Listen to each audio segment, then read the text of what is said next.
बिस्मिल्लाहिर्रहमानिर्रहीम रब्बिश इश्रह ली सदरी व यस्सिर ली अमरी वहलुल उक़दतम मिन लिसानी यफ़क़हू क़ौली. Assalamu alaikum. Today we are going to learn about distance and displacement, scalar and vector, speed and velocity. Distance and displacement, scalar and vector. In physics, we are often concerned with the distance moved by an object in a particular direction. This is called its displacement. Figure 1.8 illustrates the difference between the distance and displacement. It shows the route followed by a walker as they went from town A to town C. Their winding route took them through town B so that they covered a total distance of 15 km. However, the displacement was much less than this. Their finishing position was just 10 km from where they started. To give a complete statement of the displacement, we need to give both distance and direction. Displacement is equal to 10 km 30 degree east of north. Displacement is an example of a vector quantity. A vector quantity has both magnitude, size and direction. Distance, on the other hand, is a scalar quantity. Scalar quantities have magnitude only. Figure 1.8. If you go on a long walk, the distance you travel will be greater than your displacement. In this example, the walkers travel a distance of 15 km, but the displacement is only 10 km because this is the distance from the start to the finish of the walk. The walkers, they move from A to B to C. The distance between A and B is 8 km. The distance between B and C is 7 km.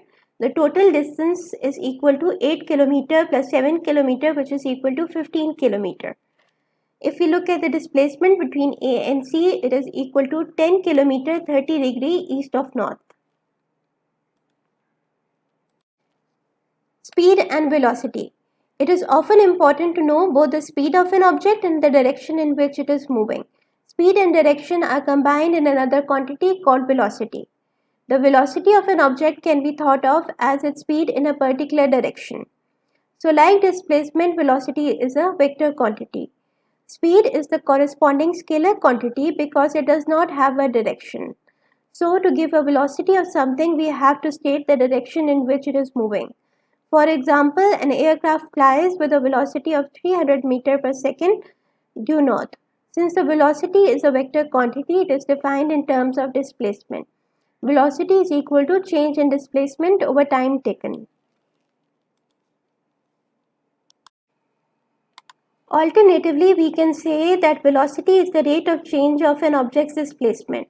From now on, you need to be clear about the distinction between velocity and speed and between displacement and distance. Table 1.2 shows the standard symbols and units for these quantities. Quantity distance, symbol for quantity d, symbol for unit m. Quantity displacement, symbol for quantity s or x, symbol for unit m. Quantity time, symbol for quantity t, symbol for unit s. Quantity speed or velocity, symbol for quantity v, symbol for unit ms-1. Table 1.2, standard symbol and units. Take care not to confuse italic s for displacement with s for second. Notice also that v is used for both speed and velocity. To summarize, distance and speed are scalar quantity and displacement and velocity are vector quantities. Vector quantities have both magnitude and direction, whereas the scalar quantity only has magnitude. Thank you for watching. Allah Hafiz.